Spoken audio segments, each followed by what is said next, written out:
Welcome back to the Serenity series, a show where we explore our minds in order to enhance our lives. This week, we will be talking about self-acceptance. What is self-acceptance? Why should we accept ourselves? And most importantly, Payal Mehta will walk us through the how. Hi, Payal. Hi, Eva. Welcome everybody to a very, very important topic, which is, I think, relevant to everyone with no exception. So today I want to talk a little bit about self-acceptance, what it is, how do we get it, why do we not have it, and a few other points. So I want to actually start, Eva, by asking you, what is self-acceptance to you? What does it mean to you? Okay, self-acceptance to me is accepting myself as I am. And who are you? Who am I? I am Eva. Gosh, this is hard, Payal. You're putting me on the spot. Okay, let's frame it to another way. When you say Okay. I accept myself, what is myself? What are you accepting? Every part of me, whatever makes me me. And what makes you you?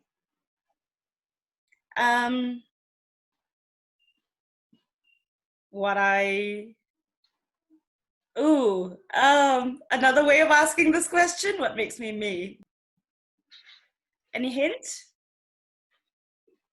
So what makes us us is all our imperfections, all our flaws, all our perfections, all our brilliance, all our creativity, all our doubts, all our fears, all our anxieties, all our so-called thinking that I'm not this or I'm not that or I am not good enough or I'm not perfect enough. It's accepting every single thing about you as you are with no judgments. So now I'll ask you, do you feel that you accept yourself? Yes. I think that is very important, especially to accept your flaws and also keep working on it, so that you can improve on them. Absolutely. Amazing. So then you don't need the show today. We'll just move on to everybody who does. So Thank you, I'm out of here. The worst loneliness is to not be comfortable with yourself, because you have to live with yourself your whole life and there's no escaping you. You are you, and there is nothing that you can do. There is nothing that you can do to escape you. So why not live with a joyful, peaceful coexistence with the you, rather than constantly at battles and raging battles within you? So our mistakes, as I mentioned, our mistakes, our imperfections, they're not wrong, or they're not bad, or they're not failures. They're basically like a fingerprint of humanity, really, for us. It's teaching us to be powerful, to be strong, learning lessons, the opportunity to heal, the opportunity to grow. So that's really what accepting ourselves and our mistakes, our imperfections, everything, the whole package of what we are. And that is what self-acceptance is all about today. Self-acceptance can be defined as when we as individuals accept all our attributes, positive or negative, across board. So this could also cover body acceptance, because that's a big one, where we look down on how we look.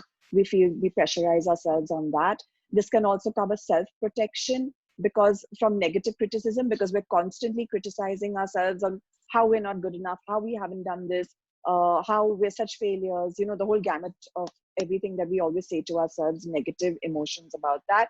And then also believing in one's capabilities. So accepting all our vulnerabilities, all together, everything, the whole package of who we are, that's really what self-acceptance is about. So it's really about being able to accept myself as I am, how I am, not having to what others perceive of me, not having to prove myself to others, not having the constant pressure of I need to do this so that I look good in the eyes of everybody else. So you actually, when you have self-acceptance, you actually free yourself. You're freeing yourself from all these responsibilities that you continuously put on yourself, because self-acceptance is a choice. And I am choosing whether to accept myself or not. So when I'm choosing to not accept myself, I'm choosing to deny who I am, what I am. I'm choosing to not look in the mirror and see who I am for what I am. And that is everything, all the brilliance, all the creativity, all the fear, all the doubt, everything together. just being who I am and accepting who I am. So it really frees us from that, that that high concern that we have of what people think about us. And self-acceptance frees us really from that. So it's also like a feeling of satisfaction with ourselves, despite our weaknesses, despite any mistakes that we've made in the past, despite any choices that we made that we were not happy with, so anything like that. So self-acceptance really is coming from a point of self-love, of self-awareness, and just allowing ourselves to just be who we are without the strain and the stress of who we should be or can be, or what others expect us to be. So it's just accepting everything the way we are. And very important over here, Eva, is for us to really set an intention. So what is it that I want to set an intent for when I'm saying I want to set an intent for self-acceptance? I'm actually setting the intention that I want to change. I want to shift this paradigm that I'm constantly living in, that I'm constantly feeding from.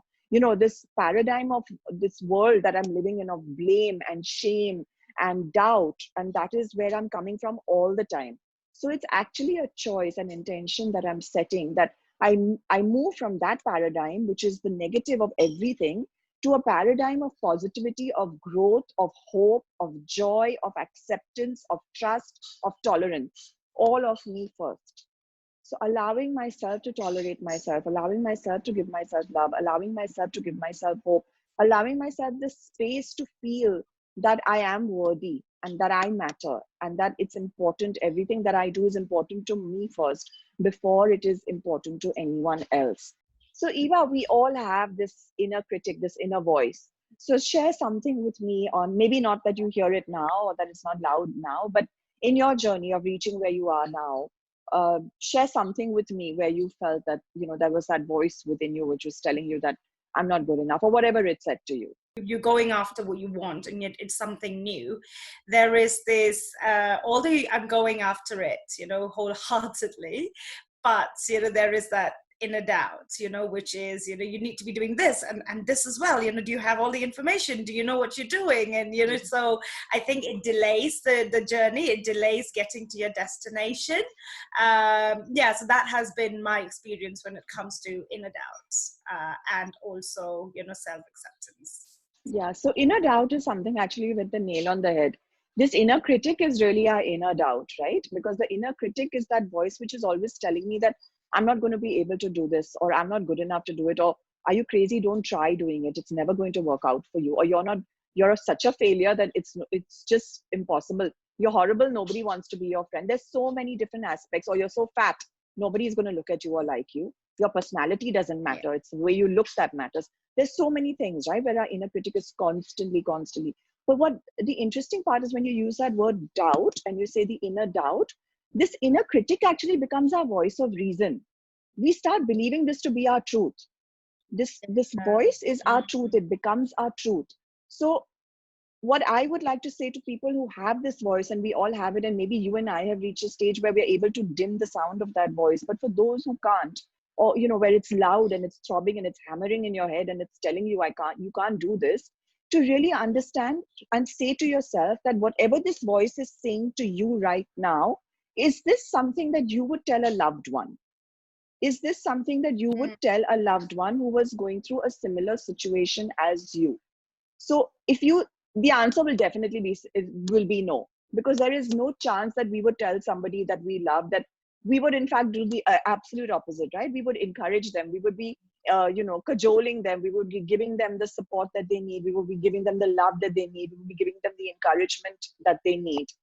So the minute you have that voice going on in your mind, it's very important for you to stop at that moment and say, am I going to say this to somebody that I love? Break that thought pattern, because you will not. And if you're not going to say that to somebody that you love, it is not an honest and sincere voice in your mind. In fact, it is completely unwarranted. It is full of judgment and it is harsh. So remind yourself when you're saying that to yourself at any point, is this something that I would say to a loved one? It's very simple to do this, because when you start to do this, you will start to break the thought patterns that are going on. That inner critic, you'll be able to shush the inner critic that inner voice within your mind. So Eva, here I just want to Mm, bring out a differentiation, because we have two inner voices. One is of our mind, which mm, is the critic, and one is of our heart, which mm, is our intuition. It's very important to mm. follow our intuition, because our intuition will Right, always guide us, encourage us, because it comes from the field of love. This comes from the field right. of a whole lot of bunch of negative core beliefs, negative emotions, negative experiences, things that are stored, things that don't serve us. So important to follow this inner voice, this inner field which will guide us. Absolutely shuts the one which is in our head, which is the inner critic, which is in our head. So is there anything that you'd like to ask me, Eva, right now? Any questions or anything like that with regard to whatever I've said so far? For someone that's new to this, haven't done this, they're watching this for the first time and want to accept themselves, and how do we help them differentiate between the voice from the head and the voice of the heart? So the voice from the head is usually a negative one. The minute you have a negative tendency, or you have something which is stopping you from achieving whatever your heart desires, that is your negative inner critic. Anything that stops you, anything that prevents you, anything that is telling you you're not good enough, any voice or any words that are being used that are negative, that's how you would know that these are just the inner critics of my mind playing games with me. If I listen to my heart, our heart is all about love, it's all about acceptance, it's all about healing, and it's all about joy. So the minute if I, even if the way to do that would just put my hand on my heart and just talk to my heart and say, what are you telling me right now? Do I believe what I'm hearing from my mind right now? And you'll get some response back. It doesn't matter if you're new to this, it doesn't matter if it's the first time you're doing it. Just try it. You will get it. And even silence in itself is acceptance. Some people tell me, but Payal, I couldn't hear anything. My heart doesn't speak to me. That's fine. Even equilibrium is acceptance. But the negative means I'm going below the equilibrium line. That means I'm feeding into the negativity. I'm believing the negativity to be my truth when that isn't my truth. I'm accepting it for what it is, for what I am. But that isn't the truth, because that's not who I am. I am not about those voices in my head, which are telling me that I'm not good enough. Because we are not Mm, born here. We are not born here lacking. We are not born here not good enough. Each of us, I mean, if right. you just look at the universe, Eva, there is such perfection in everything. Do I say that the bird was not blue enough?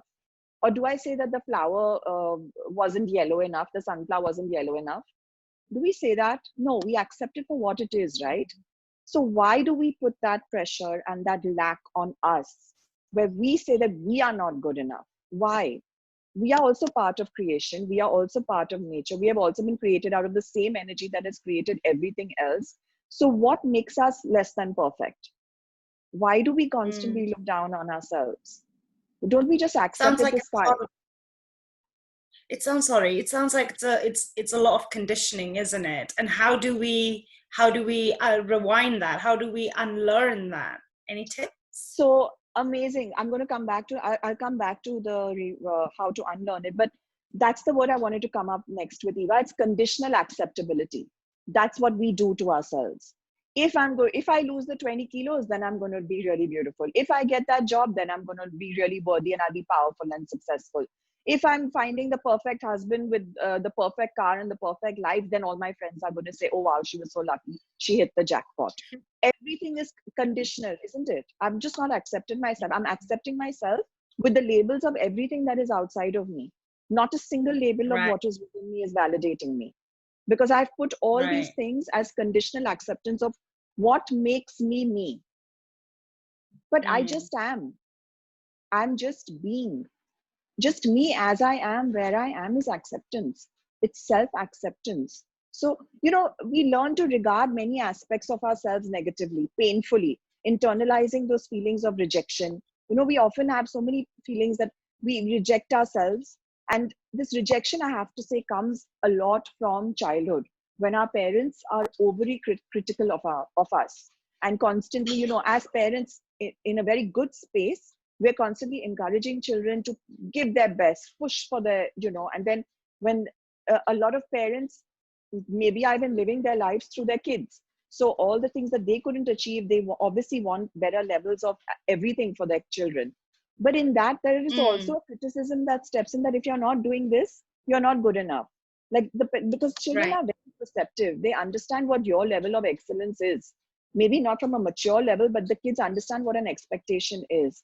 And if they are not reaching that expectation, they have already started to be critical of themselves at a young stage, which we don't even realize as adults that we're doing to them in that conditioning.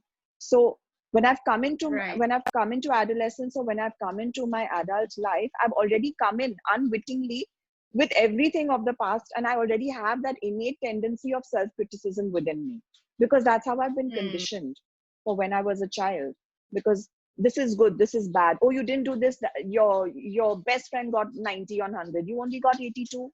You should have tried harder, right? So it's also the ways and means of how we encourage the children, uh, to make sure that they are not being.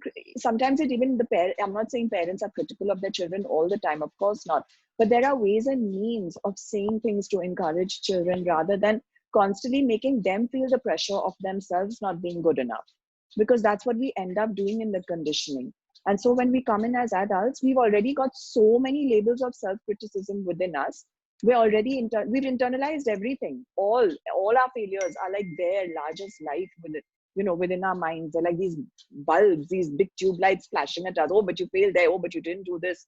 Oh, but at that point you were supposed to do this, but you didn't end up reaching that goal. You're a failure. So all of these things start coming into our conscious awareness all the time, and at the back in our subconscious. So it's, how do you accept yourself then? It's so difficult. Where do you start? How Yeah. do you do it, right? So if we are going to go on thinking that self acceptance is earned, it's going to be a lifelong process, and we're never going to get anywhere. So self acceptance is not earned, it just is. I don't need to do work to accept myself. I just need to accept myself. And how do I do that? It's by changing my perception of who I am and what I am.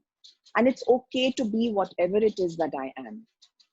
And we have to work to change that perception of ourselves. So, one of the ways was how I mentioned to you earlier about saying that, is this something I would tell a loved one? And if it's not, Mm. why do you not love yourself enough to not say that to yourself?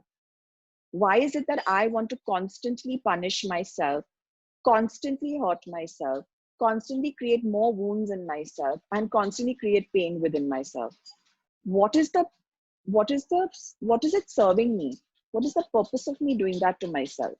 It's really important to ask yourself that question, because that leads to deeper belief systems about who you are. So self acceptance is at a surface level, really. And as you go deeper and Mm. deeper into questioning yourself, so what would happen if I accepted myself? And what, supposing I say, oh, I feel scared about accepting myself because I've always been a failure. So, what is the worst part of doing that? What is the best part of doing that? What is the worst part of doing that? What is the worst thing that could happen if I accepted myself? And continuously go on asking yourself the same question. So, whatever comes up for you, then again ask yourself, so what's the worst thing about that? Or what's the best thing about that? And then, as you continuously do this series of self inquiry, you yourself will come to just understand the illusion of what it is that we are doing to ourselves. The truth of what we're doing to ourselves is just the illusion of our thoughts. That's really what we're ending up doing for ourselves. And it's done in such a, it becomes so part of us, Eva, we don't even recognize it. Like we see it and we can't even Yeah. stop ourselves from doing it. So that's where this awareness towards self criticism really comes in, because we have to really, really be aware when we're doing that to ourselves. Negative bias that we have, and the common tendency that we have to blame ourselves or to see ourselves as defective. We always see ourselves as defective, as not good enough, as Mm. just not reaching our own expectations or anybody's expectations around us. And like I mentioned, this starts from childhood, and then it's brought into maybe your husband's expectations, your children's, your colleagues, your in-laws, your Mm. extended family. I mean, the responsibilities and the roles that we play just are endless. It goes on, right? It just goes on and on and on. So we blame ourselves for being defective, and then, I mean, it's almost like I would like to call this, and it's a harsh comparison right now, but it's literally like the virus of self doubt. It's the virus of Mm. self doubt which is killing us. So it's not even something that's coming from outside of us. We ourselves are killing Mm. us with this virus of self doubt. And to see the seriousness of that, to see that, like, happiness and self-acceptance, they both go hand in hand. So the extent to which I accept myself is the extent to which I can invite happiness into my life. They both are correlated. So if I'm not going to accept myself, I am constantly living in this draining energy of just not being good enough, and just saying I can accept the fact that I passed school, but I can't accept the fact that I failed at my job. We're constantly picking what we can accept and what we can't accept.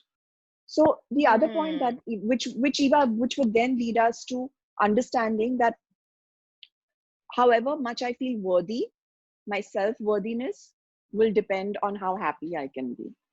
Because if I don't feel I'm worthy of accepting myself, then I'm not going to ever feel happiness. If I can't be happy with myself, who I'm living with day in and day out for 80 years of my life, 24/7, then how is it possible for me to be happy in life and enjoy anything in my life? Because everything starts from within me, and then everything goes out to everything else.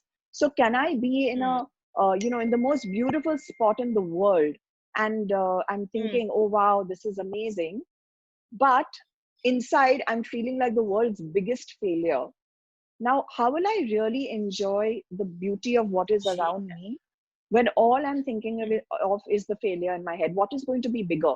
Definitely not the beauty, because science proves that we spend more time evaluating negative thoughts and negative emotions than we do on anything positive. So I'm not going to be able to enjoy my life to the fullest.